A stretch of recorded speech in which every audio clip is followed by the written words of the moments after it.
Pozdrav svima, evo unatoč kiši, jako sam se lijepo zabavila na adventu. Hvala svima koji su došli, sretan Božić, vidimo se na godinu. Voli vas Mija, pozdrav!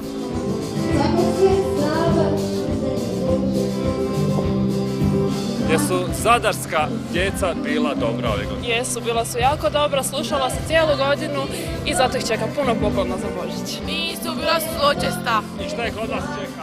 Šibe, puno šiba.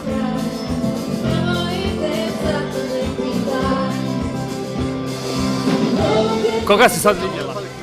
Svetu Lucu. A tko je Sveta Luca? Pa, Sveta Luca. A što si dobila? Bombon. Jesi bila dobra? Da. Što si ti dobila? Bombon. Voliš bombone? Da.